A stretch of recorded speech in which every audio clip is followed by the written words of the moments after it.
Hola, cage fighting connoisseurs. This is KidNativeBloodyElbow.com, joined once again by Zane Simon, and we are here for the sixth round of the Ultimate Fighter 20 finale, which featured Carla Esparza becoming the first UFC Women's Strawweight Champion, defeating Rose Namajunas. Is that right? Namajunas. Namajunas. Namajunas with the third round rear naked choke, 1 minute 26 into the round. Otherwise, kind of a disappointing fight card to me, I thought, because you had tons of tough fights, most of which went to decision. Charles Oliveira was all right over Jeremy Stephens. I mean, pretty triumphant, really, but he had to come in a full pound and a half overweight, so doesn't have a lot of excitement for the title picture. KJ Noons poked Darren Cruikshank in the eye a couple times, so that fight was a no contest. And then Yancy Medeiros got a pretty sweet spinning back kick to the liver on Joe Proctor and got a guillotine choke submission. But that's pretty much that's it. That's what happened. Anything to add to that? Um, no, I mean we just sort of, I think that there's a sort of separating some of the wheat from the chaff in terms of the tough fights early on. I think a lot of those were pretty decisive in telling us about who can hang out in that division and actually get wins going forward. But Fair enough. Don't you think it's notable, though, that Carla Esparza was the first draft choice on the show, and she wins the title, wins the whole thing in a totally dominant performance over Rose? yeah, and that has to do with, I mean, that means that Sean Shelby and Joe Silva did a good job setting brackets for that show before it started. I mean, your top seed is supposed to be the person that's going to win the whole thing. Fair enough. Fair enough. And B, it just like I keep saying this, and somebody, occasionally somebody like really wants to go to war over it, like just randomly, some fan will, but it's not tough is not a good way to discern talent. Like it's just not. You can, if you put a really good fighter in with a bunch of really mediocre fighters, a lot of time the good fighter is going to come out on top and win it. But I mean, you look at like the tough heavyweight season where guys still hanging around. You have Roy Nelson and Matt Matt Mitrione Mitrione. and Brendan Schaub. Is Roy Nelson the best heavyweight in the UFC right now? Or of those three? Of those three, uh, Discernibly? probably. He's lost a step or two. He's older than the other guys, but Not way older. I mean, Mitrione's 36. it's true. But in fight years, he's a lot In older. fight years, he's ancient. Yes, Yeah, he's been and fighting. I'd say for most of their tenure in the UFC, Roy Nelson could be the brakes off either of those guys. He has at least beat Mitrione, but I mean, like the point, and he beat Schaub in the finale. But the point is Yeah, that like over the long term, you really can't look at Tough and be like, oh yeah, that the person who won it is clearly, or the people who do the best are clearly the much better fighters because it just like it doesn't average out that way. I mean, that's how you get Colton Smith, you know. it's true. It's true. I mean, part of that is the bizarre circumstances of the show where the fights come so quickly, so fighters have to fight more cautiously. It's also 2 round fights instead of 3 round fights. Fighters are fighting in a tournament. They're really afraid of getting injured, so they, play a different game. But let's just run through this card real quick. I missed the first 5 fights of the card, so Zane, you're going to have to carry the load as you often do. All right. Any comments on the 2 prelim cards? Angela Hill over Lily Kagan. Angela Hill looks really legit. I mean, she's a top tier young talent in the making. She's raw, but she's easily one of the most naturally athletically gifted people on the show. Really powerful, really fluid. She's a great fighter for the UFC to build. Somebody who looks like they'll have, is a good staying point in the division. Daly got a solid win over Chambers, who ended up just kind of getting pushed around and stuck on her back, and And which one missed weight? Because it was a that 118 that pound was catch Daly. weight. Daly's a pretty big straw weight. She's not very athletic, but Chambers is also pretty small for the division. She's probably like a natural 105-pound fighter, and so it just kind of ended up being Daly just able to push her around and Now drag her Daly's gonna be in down. a weird spot if she can't make straw weight consistently because the next step up is like a 20-pound, jump to women's bantamweight, which is a much bigger division. Yeah, and I mean, people trumpet her as being like, oh, she comes out of a really good camp. They're gonna take care of her. She's gonna get good training because she fights out of SBG Ireland. But I don't know. The more fighters I see training at SBG, the less sold I am on them as a really high caliber camp. I mean, McGregor is awesome and he's an amazing talent, but you have Nelson, Gunnar Nelson, who's kind of plateaued, and then you have He's lost one fight, but fair he enough. hasn't looked I get what you're notably saying. better in any of his fights. Yeah, he hasn't improved, but he was only tested really in his last fight, so we'll see. But let's move on to the Fox Sports One prelim card. Tisha Torres defeated Angela Mangana. Joanne Calderwood beat Seo Hee Ham, who was the only fighter on the show tonight that wasn't on the season. Heather Jo Clark beat Beck Rawlings. That's the one I came in for. That fight wasn't much fun. What comments do you have on the Torres and Calderwood wins? Torres and Calderwood both look pretty legit. Calderwood still gets touched up a bit when she strikes, holds her head on the line a bit, but Sohee Ham's also a pretty good fighter, is just really undersized as well. She's kind of a natural 105-pound talent fighting at 115, as weird as it is to say that, and Calderwood's pretty big for the division. Torres looked right back to her old self from the Invicta days, has a strong, wide stance, kickboxes really efficiently, works a good game. Both fought well. Heather Jo Clark, Beck Rawlings was just kind of a brawl. I Yeah, was that was a surprised. sloppy fight. I was not impressed with that. That was the first one I came in for.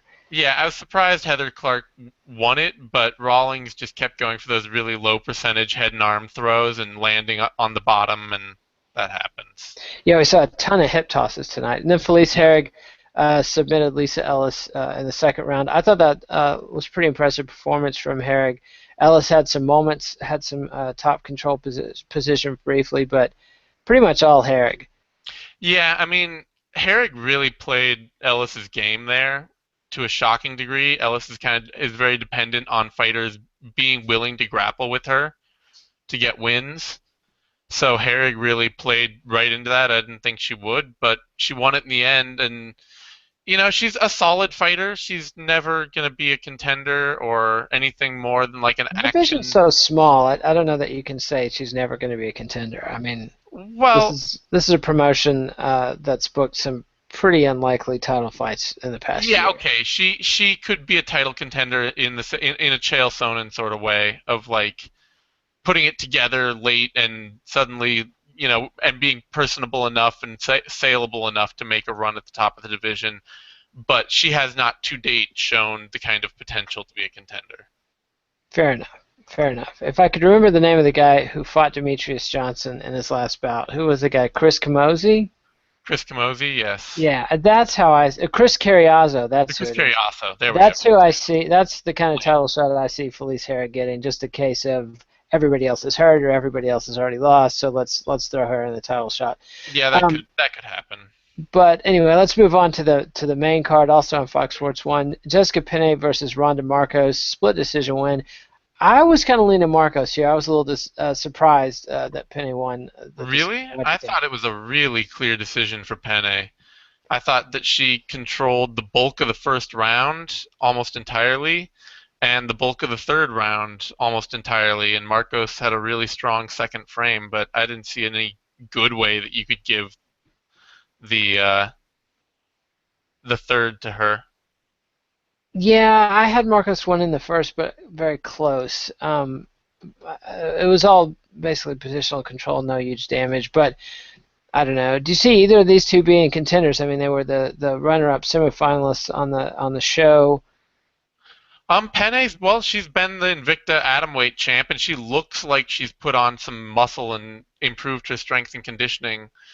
So there's a chance that she could have another run in her. Certainly, she's just got a crazy, aggressive, good grappling game, and she has a hard enough head to not get knocked out on the feet.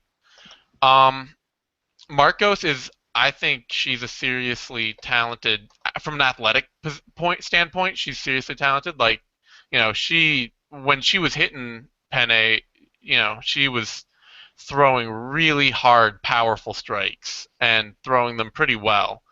Her footwork's still bad. For as good an offensive wrestler as she is, she's a really poor defensive wrestler. And so but she's also only been fighting since late 2012. She's been fighting for 2 years. And so there's a lot of room for growth there. Yeah, and that says a lot about the women's strawweight division to me. It's a very young division. I think watching the women's strawweight division in particular, sometimes women's bantamweight, it's like for me a time machine back to the days of my youth. You just see so many uh, a lot of ground fighting. It looks very much like men's MMA in the 90s, less brutal because they're less big and strong, but tons of ground exchanges, lots of back and forth, lots of fairly sloppy striking, lots of people who are pretty new in the sport, a lot of people who aren't that athletically gifted. So it's a very interesting experiment, and I'm very curious to see how fans respond to this. I don't expect fans to respond any better than they have to the non-Rousey portions of the women's bantamweight or the men's flyweight This bantamweight. division has a lot more potential to improve than women's bantamweight. I mean, they're like there are like 5 or 6 women on this card that have serious upside and contention hopes. However, Where none of them has the kind of charisma Ronda Rousey has. Well, yeah, but that's, I mean, I think, I mean, but the difference with women's bantamweight is not only do the women not have charisma, most of them just don't have Yeah, any aren't potential. any good either. Yeah.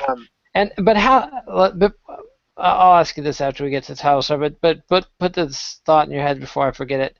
To what extent uh, is Esparza just warming Claudia Gagella's belt? Esparza, especially with her winning, is almost certainly doing that. I think there was some interest, and Namajunas kind of killed that with her performance. And this is something that I don't know. If somebody had told me a year, or, pre-TUF, if they'd not done TUF, and somebody was like, "Oh, Rose Namajunas is going to fight Carla Esparza," I'd be like, "Wow, Namajunas is going to get stomped." Like that would be my response without a TUF season. And TUF like really built Namajunas well. Everybody was like, "Oh, she's amazing. She can contend." She's had 1 year in which she's fought as a pro in her entire career. One. Um, and so if she had won it and she'd really looked as amazing as everybody said, she has sort of more dynamic, tricky game that I could see potentially giving Gadella trouble. But Esparza pretty much does everything Gadella does, but not as powerfully or as athletically. Yeah, yeah. So we'll see about that. But let's run through the other three fights, the three men's fights on the card. Yancy Medeiros versus Joe Proctor. I thought Medeiros looked pretty impressive. Proctor was game, but spinning back kick to the liver, that is sweet stuff.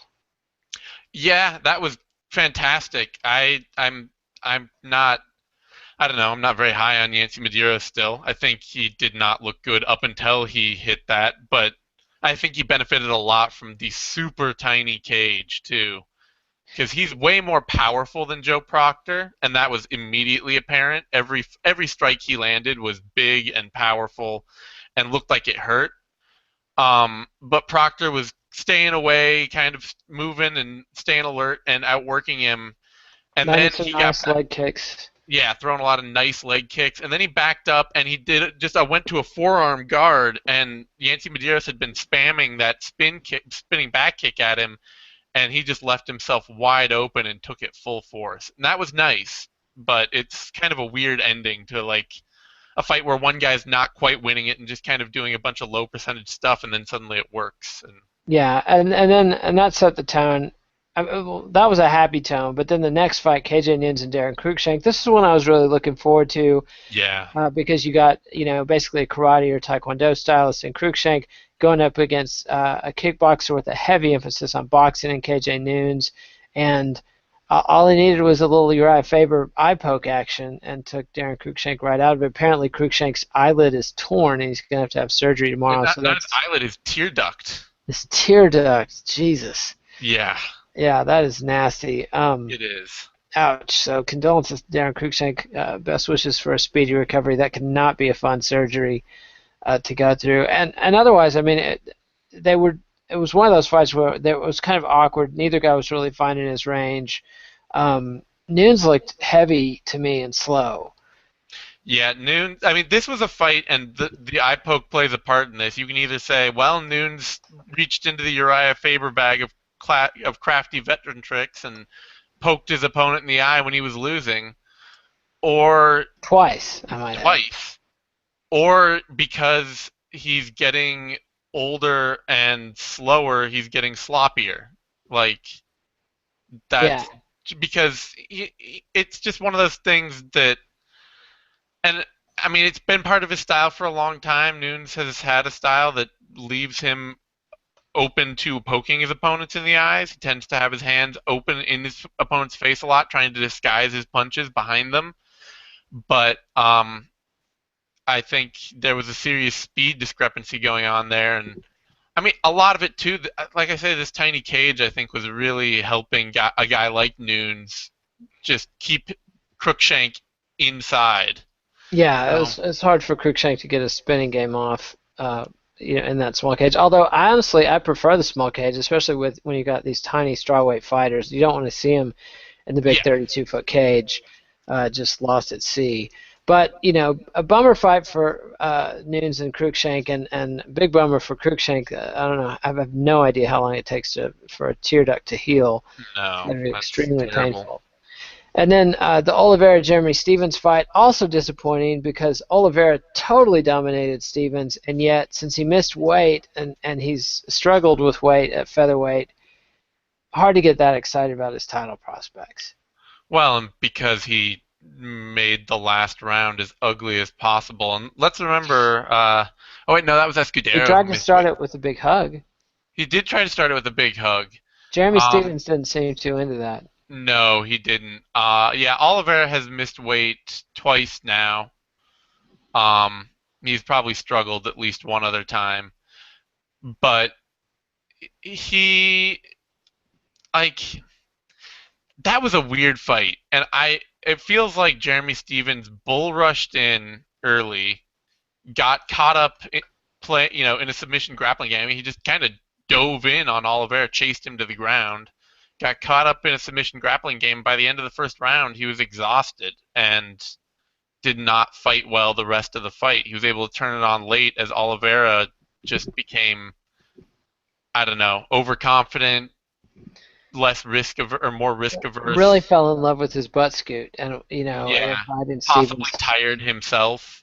Quite possibly, quite possibly. Stevens did have some game escapes. I mean, but Yeah, I think that Florian was right that Oliveira was putting the arm in the armpit too early and unnecessarily. And some of the stuff he was doing with his legs, I think, was fairly low percentage, and that's why Stevens rolled out again and again. But still, very dominant performance from Oliveira. He didn't look at all afraid of Stevens on the feet, and totally dominated the wrestling, totally dominated the grappling portion of the fight. So, a pretty easy unanimous decision win. Although I was sort of surprised to see Stevens get in one round on two judges' cards. But then let's talk about Esparza Namajunas a little bit. I mean, well, what is there to say really? I mean, it was all Esparza the whole way through. well, except for the first 3 minutes of the first round. Namajunas was beating her pretty well early, Yeah, but she was dominant, but she wasn't hurting her, and I don't know. I mean, she was winning. You know, Yeah, she was winning, but it wasn't enough to turn it around. I don't. well, of course it wasn't enough turnaround. It was in the first 3 minutes Yeah, of the I'd be first round. curious. What I'm saying is, I'd be curious to see the judges' scorecards and see if she won that round on anybody's card. Yeah, she may have lost it. She lost the second half of that first round pretty easily as well. And I mean, the things to take away, big thing is really just Rose Namajunas is 1 year into her career. Everybody repeat that. Like, she has almost certainly spent the last year between TUF and sitting out, just trying to not get hurt and win this weird TUF thing, rather than training seriously for a big fight. Like, I'm sure she did for the finale. That's good training, but otherwise, she only has 2013 to her name. Don't take And much. she's only 22 years old. Yeah, she's only 22 years old. Just don't take much from this fight at all. You know, she's not a garbage fighter. She's not, bad. She's a good athlete. She relies heavily on low percentage technique right now. She could use more kickboxing fundamentals, and that's hopefully something that she's working on. That'll be something to see as time goes on, but it's way too early in her career to make any sweeping judgments about her as a talented fighter. Yeah, yeah, I can agree with that, and I think that tomorrow night when we see Claudia fight, we'll get a taste of the future, and look forward to the Esparza title defense there. But I don't know, I'm still not sold. Like I wonder how long it's going to be before the UFC tries to fob off a women's strawweight fight at the top of a pay-per-view. Well, what do you mean, like, that we end up with one there? Yeah, how long do you think Um, it'll be?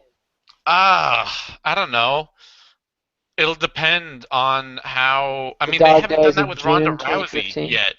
If they're Yeah. not doing it with Ronda Rousey, that has to come first because One would think, but they're so invested in Rousey and trying to protect her. Yeah, it's true. I don't see any chance. They're not even crazy enough to try to dump the strawweight top on top of a I mean, pay-per-view. flyweights don't even. It's just They've no. put Demetrius Johnson on top of a couple, Well, and yeah, like, after bigger fights fell apart around it, yeah, it's and true. so But I don't see it. I think they'd cancel a pay-per-view, honestly, at this point.